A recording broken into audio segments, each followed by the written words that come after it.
I used to think the only thing louder than my stepmother's voice was the sound of my own heart knocking around inside my chest each time I crossed the threshold of our house. The foyer was marble cold and brassy, and it made every footstep echo like it had an opinion. My father Irfan swore he'd chosen the flooring because it was timeless. Shazia, my stepmother, loved it because it looked expensive. I hated it because it turned our home into a stage, and every stage needs an audience. Shoes off, Amina, Shazia would call without looking up from whatever glossy magazine she pretended to read. It's not a bus stop. I'd tow off my flat, sensible plane. A little scuffed hand tucked them under the antique console like contraband. My stepsister Laura would already be there on the stairs, legs arranged like they were auditioning to be a perfume ad. A phone in her hand, the screen reflecting a life that sparkled more than ours. She loved that the foyer echoed, every sigh sounded operatic, every laugh shot like an arrow. "Look who's back from dialing wishes," Laura would sing, flicking her gaze from my ID badge to my face. "Tell me, Mina, do people still hang up on recruiters, or do they just block numbers now?" It's talent acquisition associate. I'd say, fighting the urge to crumple my lanyard into my palm. And yeah, sometimes they hang up. Sometimes they don't. She'd hum, sliding a finger under the strap of her silk cami as if it itched to be seen. You must be so fulfilled being the telemarketer of dreams. I knew better than to take the bait. The first thing you learn in recruiting before Boolean strings and interview debriefs is that silence is leverage. A beat longer, a breath more patient, and the truth reveals itself. So I'd breathe. I'd shrug. I'd head for the kitchen where Baba always kept a stack of mangoes like a quiet promise in the fridge. Baba's office was 2 doors down from the kitchen. A converted bedroom that smelled like printer ink and the lemon oil he used for his desk. He ran numbers there for his small import-export business, a venture that trudged along respectably, if unspectacularly. He liked things honest, slow, steady. Me too, mostly. But in that office, above the spreadsheets and stamped invoices, hung a black and white photograph of me on a park swing. Legs stretched toward a sky that didn't know any ceilings. Baba loved that picture. He said it was how he still saw me. He didn't see me like Shazia did Dan, inconvenienced to be managed door. Like Laura did a mirror, she tilted to find her best light. The odd thing was, I liked my job. I liked the rabbit hole work of finding people whose resumes were not perfect, perhaps, but alive with grit and sharp corners. I liked catching the moment when a candidate stopped summarizing and started revealing the real reason they left. The boss they survived, the thing they built in their kitchen at 2 a.m. And I loved the after a voicemail that said, "I got it, Amina. I got the offer." The way a voice splinters when the world tilts in their favor. That was my currency. Bridge and Bright staffing was not much from the outside. Our office, a second-floor walk-up above a pharmacy, had windows that stuck and a water cooler that gargled like it was dying of thirst. But inside, it was a beehive of possibility. We'd pin job descriptions on a corkboard. We'd holler across desks when a candidate cleared a screen. And at closing time, we'd tally the day's small wins like prayer beads. My manager, Mia, believed in me with an exacting tenderness. "You're not in the people business," she would correct us. "You're in the story business.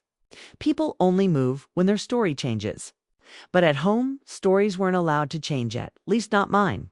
I had been assigned mine the day Shazia moved in with her toothpaste white smile and her daughter with the velvet scrunchies and the appetite for a life that would video well.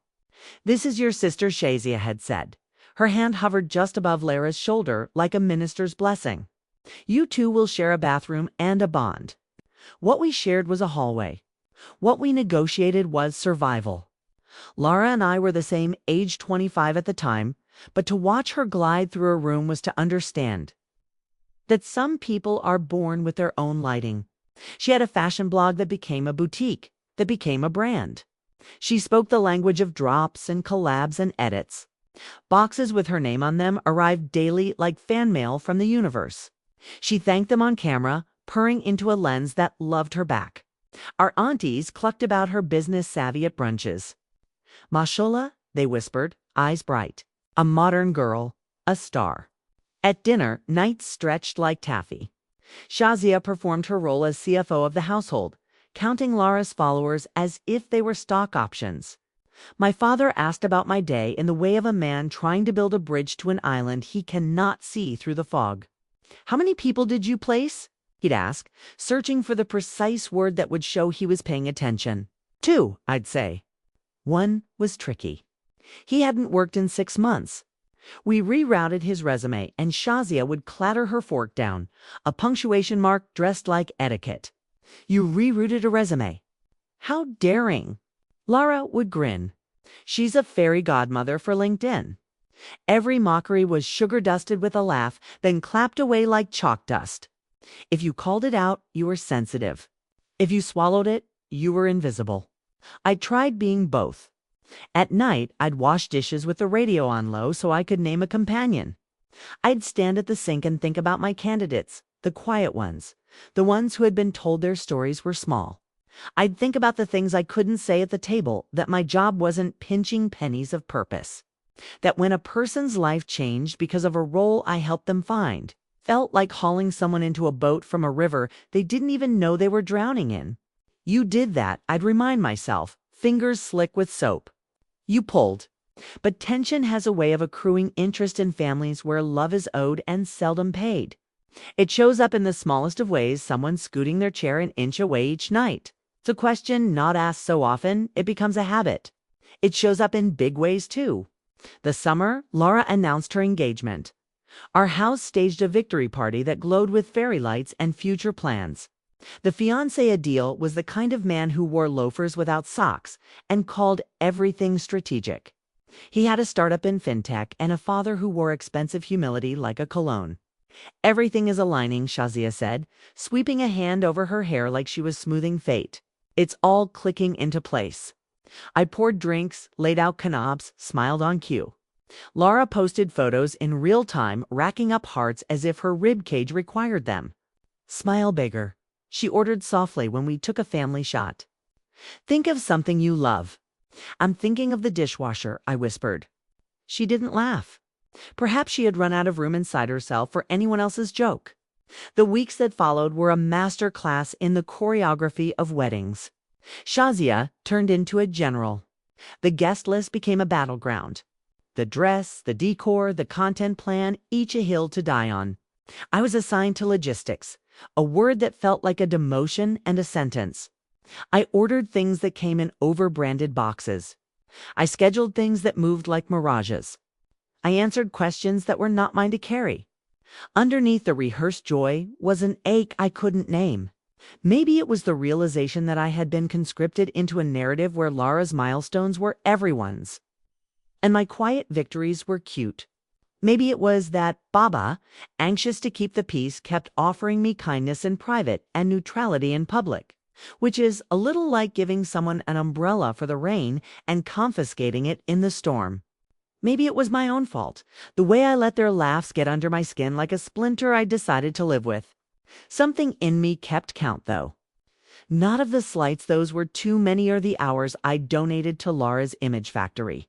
I kept count of my breath. Of the space it took up when I let it fill me. Of the way it sounded in my chest when I didn't shrink. "You were allowed to take up space," I'd tell myself, alone in the bathroom. Fingers on the marble sink that always seemed to demand a bow. And yet, love is complicated. Lara and I had moments, real ones, that were not for any audience. A night at 2 a.m. when a zipper broke and I fixed it with a prayer and a safety pin. A morning when she crawled into my bed because the world felt too loud. "Sometimes," she whispered, "I feel like I'm renting my life by the hour." I had reached for her hand in the dark and squeezed. We had even laughed full-bodied. Sisterly when a powdered sugar donut exploded in her face in the back of a rideshare, and we both looked like ghosts. Those pockets of intimacy made her public digs cut cleaner. Betrayal only stings if you have first known the balm of care. The setup of my life was this. I believed people could grow. I believed that work done with integrity mattered, even without applause. I believed that families were where we learned both our language and our limits. And I believed that someday I would find a way to be seen without having to perform. I just didn't know yet that the stage would be set for me by the very people who kept trying to dim the lights. It was the rehearsal dinner that did it the night the story sharpened and drew blood. The venue was all glass and ivy, the kind of place where waiters float and everything tastes like an apology you almost accept. String lights nodded overhead, and candles made the tables look like constellations that had fallen into our laps. There were speeches planned, of course. There were Wanda slideshow that had been crafted with the director's eye of a woman who has lived her life in highlight reels. Laura had chosen a gold liquid dress that looked poured onto her. Shazia wore a smile stretched tight as a drum. Baba's suit was a little too big, but his pride filled in the seams. I had worn navy-safe ceremonial, the color of do the right thing. I had enough bobby pins in my hair to hold up a bridge. I was there to hand tissues, adjust centerpieces, cut the tags that people forget to cut. I was a bridesmaid in everything but the dress. The humiliation began like a joke at a dinner party, the kind where the punchline costs someone a dignity tax. Adil had just wrapped a story about his first pitch deck, the one he swore was humbling. The guests had laughed, charmed by a man who could make failure sound so curated. Then Shazia tapped her glass for attention. "If I may," she said, standing with the queenly grace of someone who had arranged the chessboard. "As Laura's mother, I would like to say a few words about my daughter and about family." The room hummed with readiness. Phones angled. The slideshow clicked on behind her with a soft, anticipatory whir. "Laura has always been exceptional," Shazia began. And the photographs agreed, blooming behind her in a parade of achievements and artfully candid joy. "She is our star. And stars attract other stars." She gestured toward Adil, who dipped his head like a prince accepting a throne polished with others' breath. And family, Shazia continued, letting the word linger like perfume, is about supporting greatness. We all have our roles. There are the ones who shine, and there are. She fluttered a hand, the backstage crew.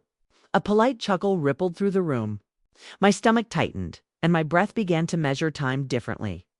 And speaking of backstage, Shazia said, laughter creeping into her voice, let us appreciate the unsung heroes among us.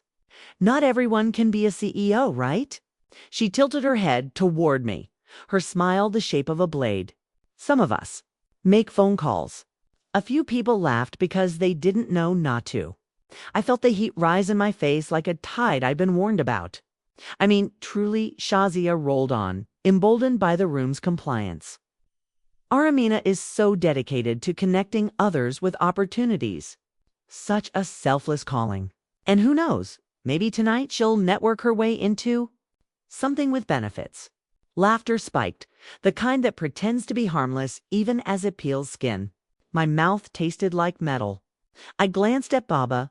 His smile had frozen into a brittle thing. And he was staring at the water glass as if salvation could be sipped. Laura lifted her chin, eyes glittering with something that wasn't entirely joy. Then Adil took the microphone. "Shazia, you're too much," he laughed. "But hey, every empire needs recruiters. That's how we find our interns, right?" He winked. "Amina, send good ones." I felt myself shrink, then stop, mid-shrink, as if my body had found a wall. "Breathe," I ordered my lungs. "Do not combust. Do not apologize for existing. Do not make yourself smaller to make this room more comfortable." Mia's voice, my manager's, floated into my mind. "You're in the story business. People only move when their story changes."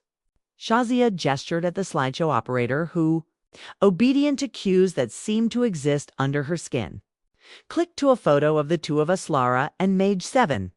Draped in scarves, faces tilted toward something we couldn't see. "Sisters," Shazia said. One always knew where the spotlight was. She smiled at Laura, and the other she paused, letting mischief gather in the space. The other one learned to clap. There was a silence there, not the good kind. The bad kind, the awkward kind that breaks into a nervous titter. People laughed to rescue themselves. Someone clapped to end it. The sound ricocheted off the glass and came back sharper. I collected plates. I wiped a non-existent spill. A woman I barely knew patted my arm in a way that said, "I'm sorry, but also thank God it's not me." Laura's friends floated around her like petals around a flower's face. Adil's colleagues talked loudly about valuations. My breath kept time. In, out, stay. Endure. Then came the part where every story decides what it wants to be. A farce or a reckoning. The best man Adil's friend Hamzwa's up next with a speech that had the brittle bravado of a man rehearsed in front of a mirror. He aimed for witty and landed on mean. To Lara, he said, raising his glass, "Who proves you can build an empire from nothing but a ring light and a discount code?" And to Adil, who proves you can build a company without a single original idea. Just borrow everyone else's better. The crowd laughed the way a campfire crackles when dry wood is added too fast, too bright, and to family, he smirked. "Amina, you'll send over some resumes for the reception staff. We could use backups." People tend to ghost after dessert. The room cackled, relieved to have a villain everyone could agree on, the gullible job person who thought her work mattered. My throat burned. I swallowed and tasted salt. When the laughter died, Lara stood. "Enough," she half laughed, half pleaded, giving me a look that was too layered for translation. "Be nice." The knife had already cut. The warning came late. Shazia, sensing a shift she did not sanction, clapped twice. "Back to joy," she announced, commandeering the room like a cruise director in a storm. "DJ music." As the first pop song burst like confetti, I slipped out onto the balcony where the air at least did not pretend. The city hummed indifferent and sane beneath me. The ivy made a silhouette against the night. My hands shook so hard I had to brace them on the railing. "This is stupid," I whispered to the dark. "It's a party. It is not a trial. But humiliation is trial. It puts you on a stand you didn't agree to and asks, in 1,000 smug voices, 'Who do you think you are?' The evidence is laughter.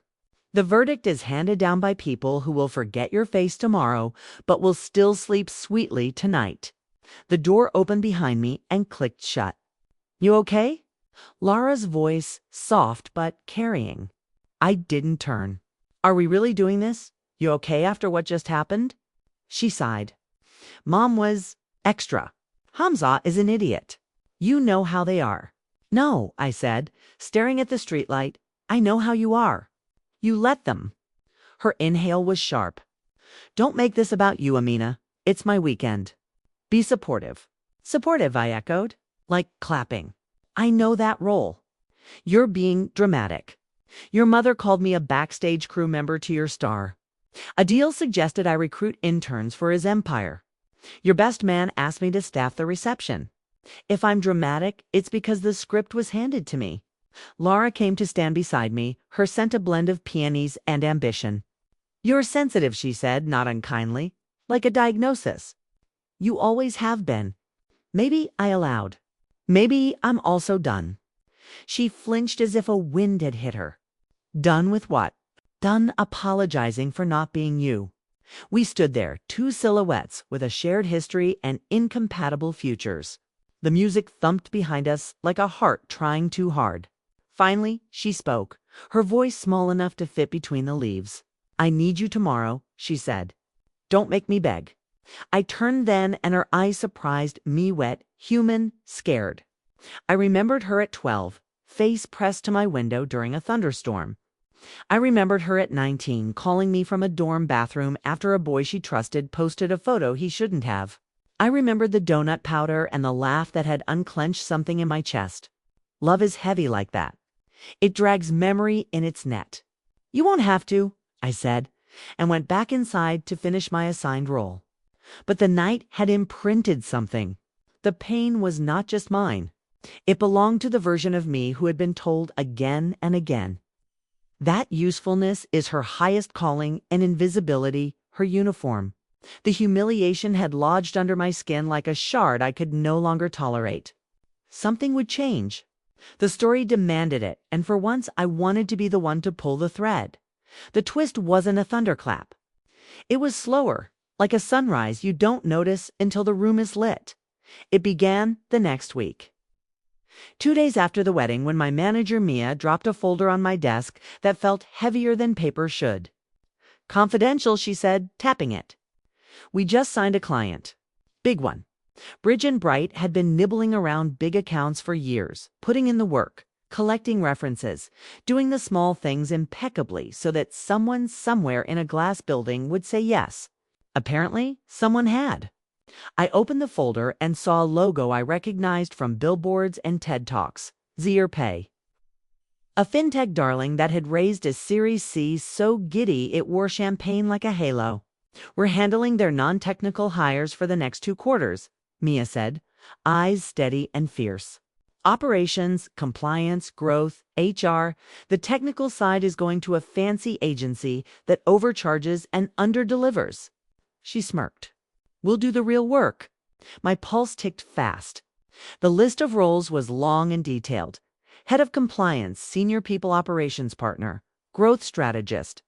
The sort of jobs that signal a company growing up or growing careful. Why us?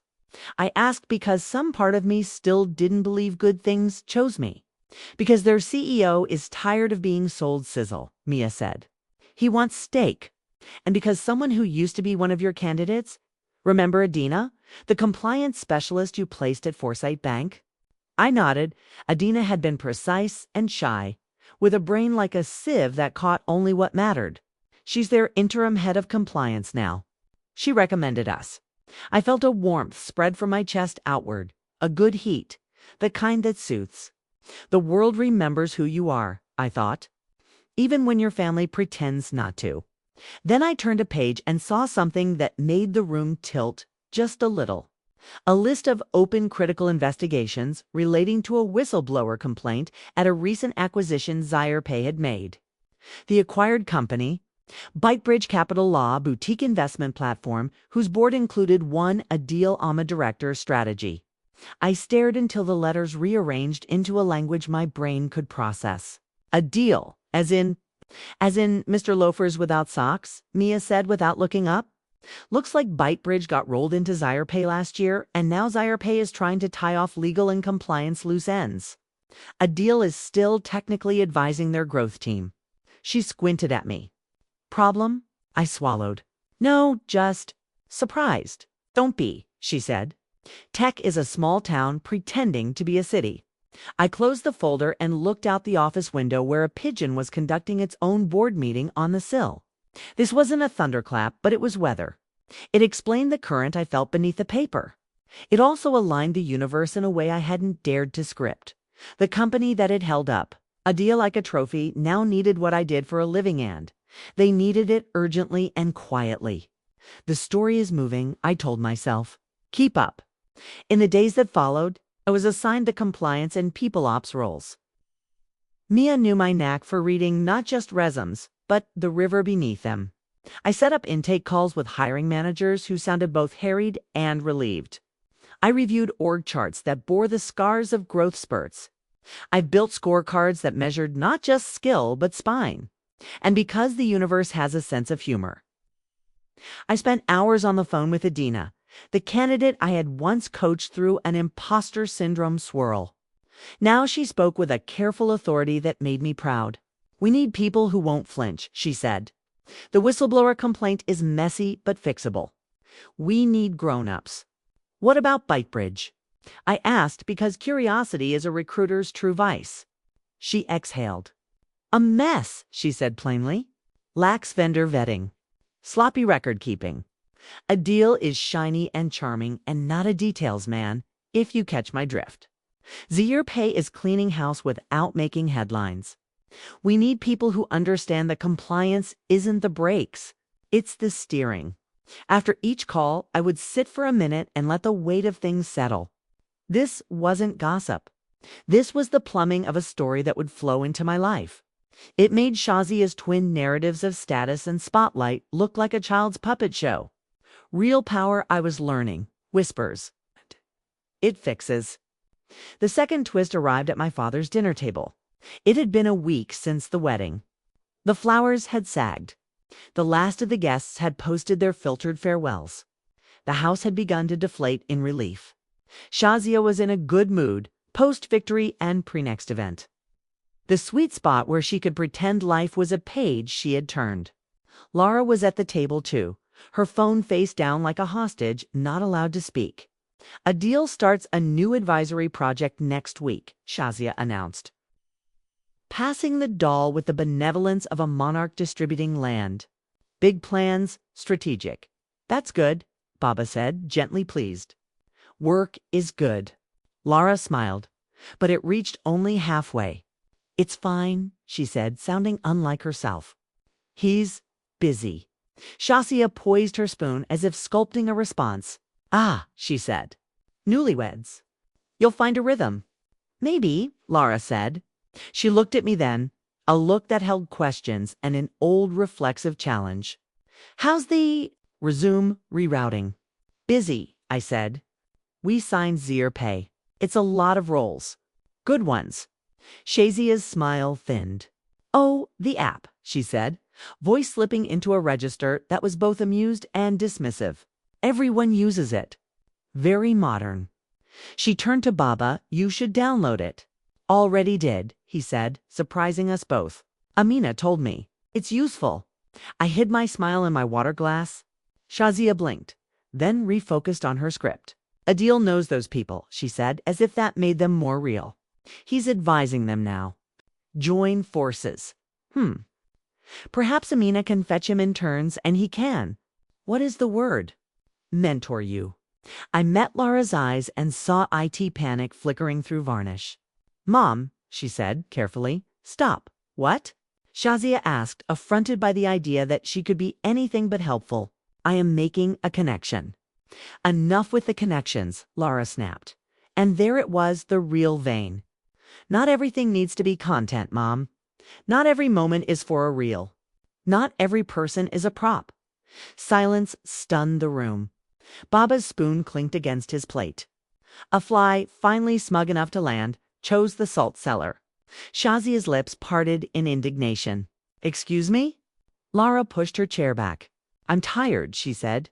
I'm going upstairs. When her footsteps had retreated, Shazia recovered and turned to me like a general switching targets. Don't put ideas in her head, she said, voice low.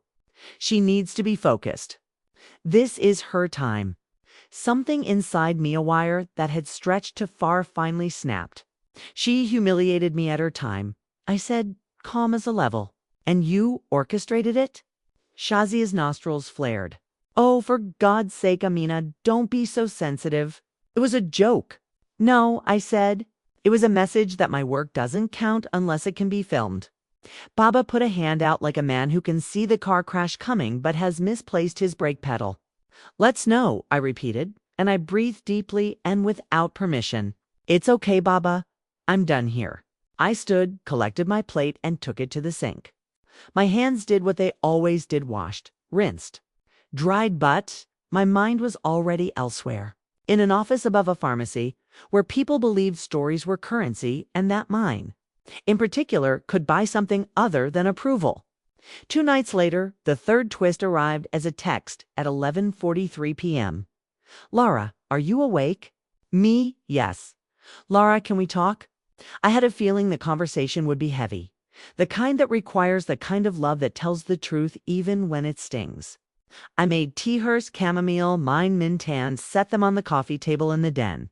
She came down in a hoodie and the expensive kind of sweatpants, mascara bruised under her eyes.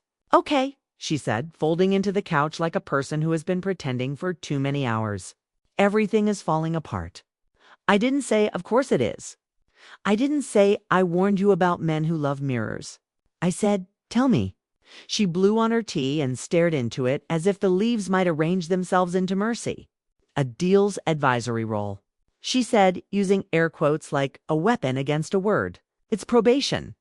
Zierpay is auditing Bytebridge's books. There's a whistleblower. They're cleaning house. I felt a thrum but kept my face neutral. What does that mean for him? It means, she said, voice wobbling, if he can't prove he wasn't negligent, they'll cut him. And if he gets cut, his other clients who think Zierpay stamped him with legitimacy will jump ship. And for you? I asked softly. She laughed, a brittle sound. Collaborations pause when your life stops being pretty. Brands don't like drama unless they can bottle it. So you're worried about money? I said, not unkindly. I'm worried about everything, she whispered. If he loses work, we lose the apartment we were about to get. I've hired staff. I have rent on the studio. I thought I had more runway. Why come to me? I asked, then softened. I mean, why not Mom? Because Mom only understands narratives where nothing goes wrong, she said flatly. Because she'd turn it into a story about how haters are jealous. I don't need a rally. I need a plan. I sipped my tea and studied her my sister. Complicated, clever, careless, brave. The thing about Laura is that she is good at shining, but she is not good at turning on lights. She does not know how to see her way in the dark. I do. What do you want? I asked. She looked at me, and there it was again, the vulnerability that made me love her despite everything. I need a job, she said. A real one. Something with a paycheck that doesn't depend on algorithms. Something I can do while I figure out what I am when I'm not a brand. The room stilled. My mind, treacherous and honest, flashed an image of the rehearsal dinner, of Shazia's blade smile, of Adil's wink, of Hamza's jeer. I felt the vinegar of vindication fizz under my tongue. This is the moment, something in me announced. This is where the story turns. Okay, I said, setting my cup down. Let's talk about what you can do. She blinked. You're not going to. I don't know, gloat. I will, I said, allowing a small smile. But later, for now, skills. We made a list. We cracked open the shell of her persona and cataloged the tools inside. Content strategy, vendor negotiation, community management, analytics, calendar management under pressure, copywriting, brand partnerships, event coordination. She had always been more than the mirror. She just didn't know how to name it when there wasn't a camera in the room. When we were done, I had what I needed on unvarnished inventory. I might have something, I said, and told her about Zira Pay's roles. They'll need someone to manage internal communications for the audit period. Someone who can build narratives that are honest and build trust. It's not glamorous. It is crucial. Her eyes widened. Refer me. I'll submit you, I said. You'll still need to interview. You'll need to be ready to talk about accountability. She nodded, a quick bob that looked more like a promise to herself than to me. I can do that, she said, voice steadying. I want to. I believed her.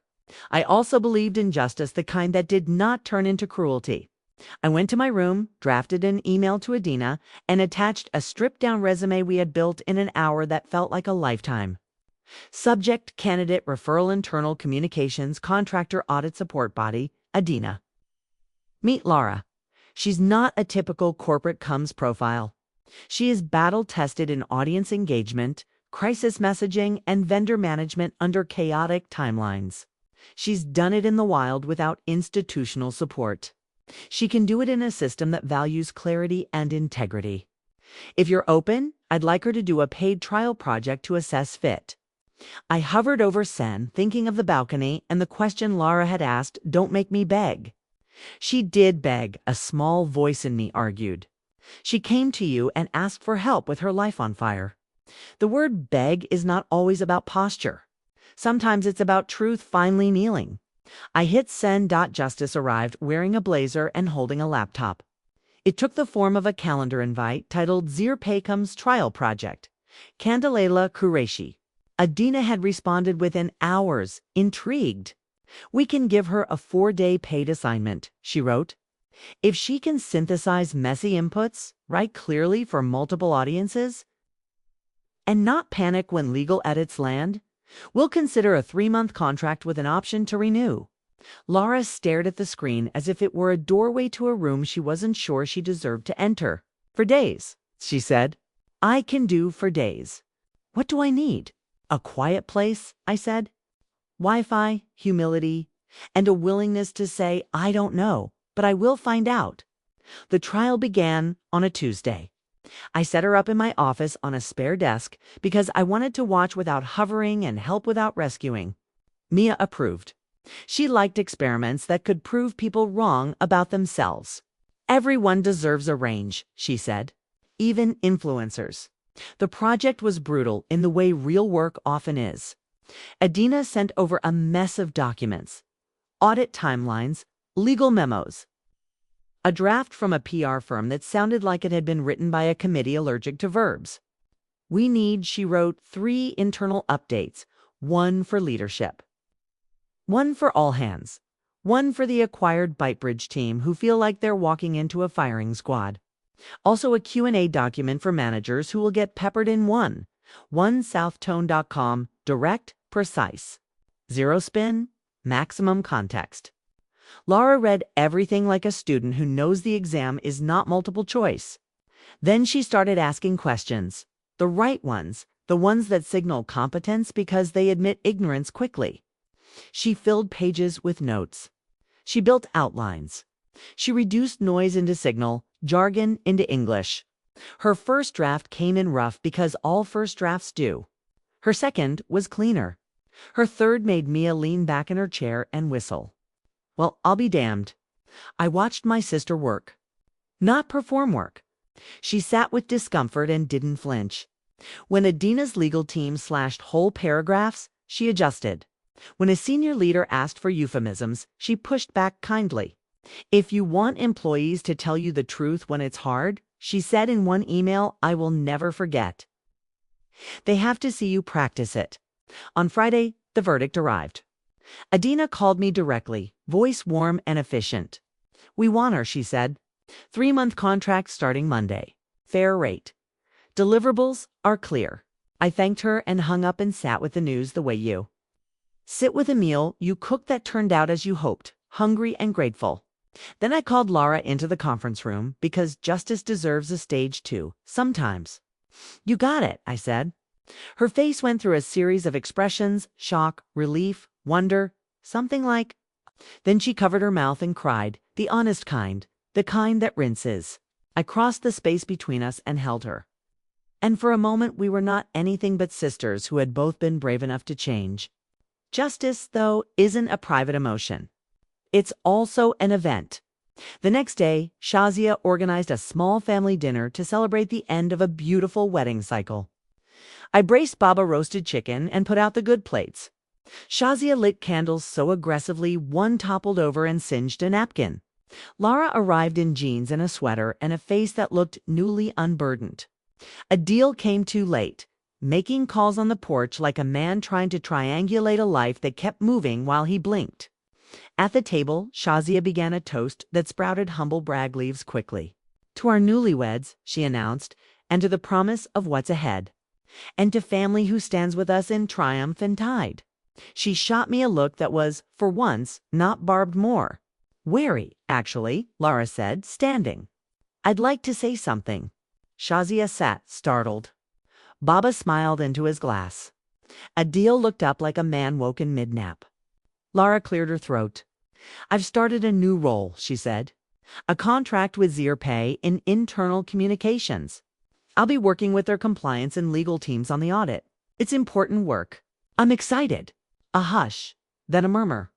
Shazia blinked, mouth parted. You, communications. But your brand, my brand, Lara said, gently but firmly, will be fine. I'm more than the grid.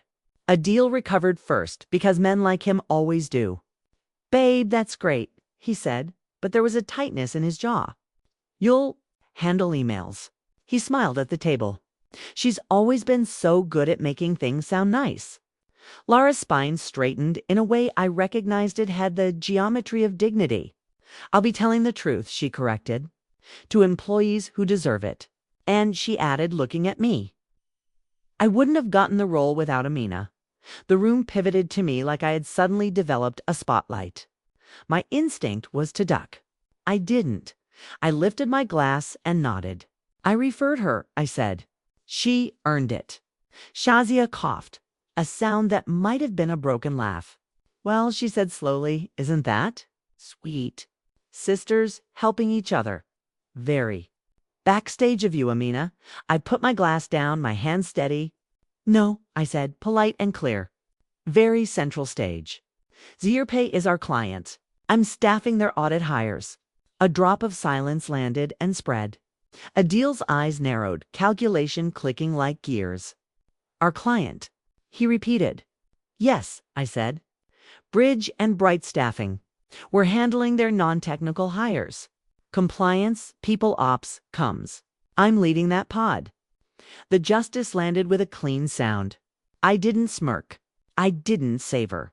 I just watched the story rearrange itself in their minds there. Beloved hierarchy shuffling like a deck, suddenly aware there are other games. Adil, to his credit, tried to pivot. That's good, he said. Maybe you can. Help me navigate some things. I can, I said, because I am not small. By pointing you to the job board when it opens. There will be no shortcuts. Shazia bristled. Amina, really? Be gracious. I am being gracious, I said. To the process. To integrity. To Lara, who earned her role without me bending a rule. That's what justice looks like. Baba watched me with an expression I'd seen only in the black and white photo above his desk. Pride that didn't need volume. He nodded, once. Good, he said. Very good. Adil's phone began to buzz again, insistent. He let it go to voicemail. The rest of the meal tasted like something that had been salted correctly for the first time in years. But justice wasn't finished. The following week, Zierpay asked Bridge and Bright to host a hiring day for the Byte Bridge, folks those innocent of wrongdoing but tainted by association. We booked a hotel ballroom, set up stations, and created a dignified runway for people to land on their feet. We put up a banner that said simply, "Welcome," capital letters that looked like open arms. I stood at the registration table, scanning resumes and faces, making eye contact like a benediction. Lara ran the communications desk, fielding questions, handing out schedules, guiding nervous people gently toward rooms with better futures in them. She was good at itpresent.com, calm, unflappable, when a woman burst into tears because someone said her 10 years of experience didn't translate. Lara got the woman water tissues and a new interview slot. She wrote down the woman's skills like she was tallying treasure, not damage. Toward the end of the day, a familiar voice cut through the hum. Amina Adil stood there in a suit that now looked like armor, that had seen battle. His smile was thinner. His eyes had that sheen men get when the map in their head doesn't match the road. I need to talk to you, he said, lowering his voice. Can you help me? There it was. The line I had never expected to hear from the man who had made a sport of casual condescension. Help me. Not a command disguised as a favor. A request. What do you need? I asked, neutral. He exhaled. They're moving fast, he said. I might be cut loose. I need something. A bridge? Anything in strategy, growth, partnerships. I can do a lot. Can you do accountability? I asked quietly. He flinched, just a flicker. I can learn. Good, I said. Then start by walking over to the sign that says Career Coaching. They'll assign you to a coach who specializes in transition after difficult endings. You'll do a skills inventory. You'll make a plan. You'll interview like everyone else. His eyes darted toward the VIP lounge we'd set aside for Zierpay senior hires and partners. I was hoping for a shortcut. I finished. You had those? You know where they took you? He swallowed. For a second, he looked like a boy who'd lost his way in a grocery store. Okay, he said, voice rough. Okay. He started to turn, then paused. And Lara? He asked softer. Is she okay? With me, she's working, I said. If you want to know how she feels, ask her instead of assuming you are the center of her sky. He nodded, chastened. He went to the coaching line. He waited. He sat in the folding chair. He listened. I watched justice do what it does when it's not showy. It recalibrated a life. At the end of the event, the ballroom looked like aftermath scattered papers. Empty cups, relief curled up like cats under tables.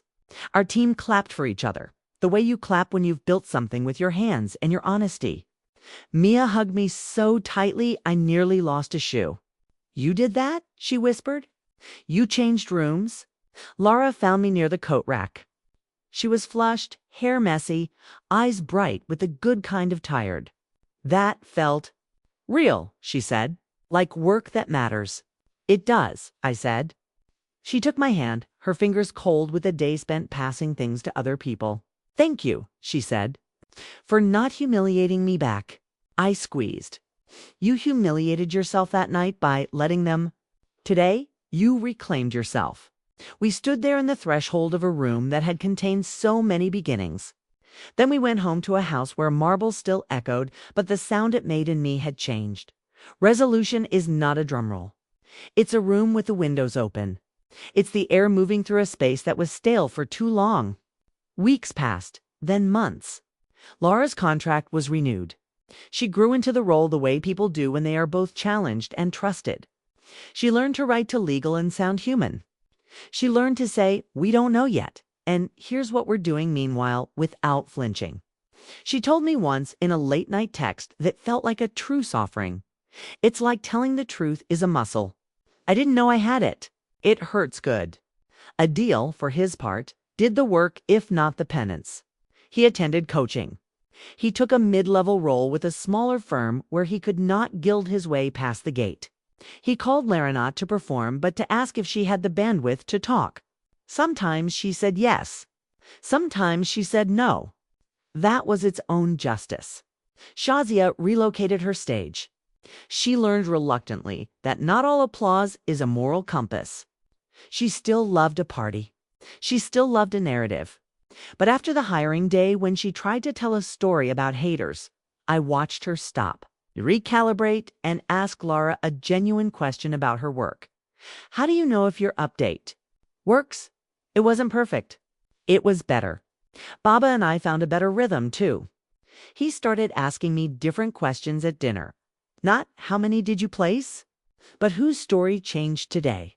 I told him about the woman who had been told for years that her experience didn't translate and how she wore a new ID badge now, like it was a locket with something holy inside. I told him about the man who cried in a stairwell after getting an offer because his son could stay in his school. I told him about myself, too, how I had stopped rehearsing invisibility and started practicing presence. One Sunday, I replaced the black and white photograph in Baba's office with a new one, me, standing in front of a corkboard at Bridge and Bright, pointing at a map dotted with pins where we placed people. My hair was messy. My smile was not. Baba traced the frame with his finger and laughed softly. Timeless, he said, reclaiming his word from the marble. You are. Laura and I developed rituals that didn't require an audience. We took walks without documenting them. We cooked meals without plating them for the internet. We had a rule: if a joke would land on reels but leave a bruise in real life, it stayed in our throats. She apologized once properly for the rehearsal dinner. I knew, she said, eyes shiny. I knew it was wrong while it was happening, and I let it. It's okay, I said. And I meant it, not because it wasn't wrong, but because forgiveness is a form of self-respect. I didn't want to carry that night any longer than it had already hitched a ride. Sometimes justice looks like someone begging you for help and you giving it without making them kneel. Sometimes it looks like you finally watching your own story unfold without flinching when it asks you to be big. The humiliation I endured didn't transform into triumph all at once. It softened into a steady belief that I am allowed to be the protagonist of my life. Bridge and Bright grew. We moved out of the walk-up into an office with windows that opened with a crank. We hired more associates, people who loved stories and could smell spin from a mile away. Mia promoted me to lead strategist for transformation accounts, a title as fancy as it was accurate. I spoke on a small panel once, hiring with dignity during organizational change, and I made a joke about being the telemarketer of dreams. The room laughed with me, not at me, because context changes everything. On the night the contract became permanent for Laura, we went to dinner at a hole in the wall, where the napkins were thin and the food made you close your eyes and sigh. She brought a card.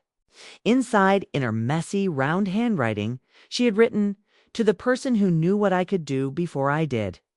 To the sister who didn't turn my humiliation into her content. To the recruiter who placed me in myself, thank you.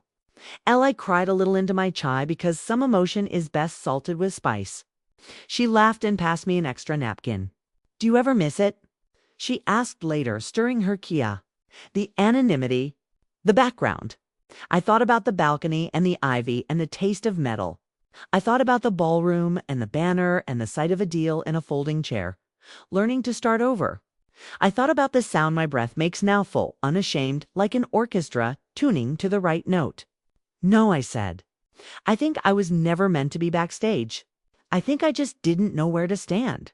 The night air was kind when we stepped outside. We walked slowly, no rush to get anywhere, because we were already in a place that felt like the right scene. My phone buzzed with a voicemail, and I listened as we waited for the light to change. I got it, Amina. A shaky voice said on the recording, a voice that had let me into its most human moment. I got the offer. I held the phone to my ear a moment longer, letting the words become a benediction that was both old and new. Lara squeezed my arm. Another life changed, she said. Yeah, I replied, smiling at the red light like it had finally decided to be generous. Including mine. I wish I could tell you there was one lesson, neat and laminated, that I carry now like a pass that gets me everywhere. Instead, there are a few rumpled in my pocket, creased from use. Don't let people narrate you out of your own story. Humiliation is not a home. It is a hazard sign that says, turn here or burn. Revenge is tempting, but justice tastes better when it feeds everyone. And sometimes the person who mocked your job will ask you to help them find their Zand. The choice you make in that moment will reveal whether you were waiting to hurt or ready to heal. I chose to heal, which is not the same as forgetting. It is remembering correctly. It is letting truth do what it does when it is not afraid of the light. My stepsister mocked my job until she had to beg me for one. And when she did, I realized something radical. I had never been a backstage crew member. I had been building the stage all along. Thanks for staying with me till the end. If this story hit a nerve, tap like, subscribe, and ring the bell so you don't miss the next twist. Question of the episode. What would you have done in my shoes? Drop your answer in the comments.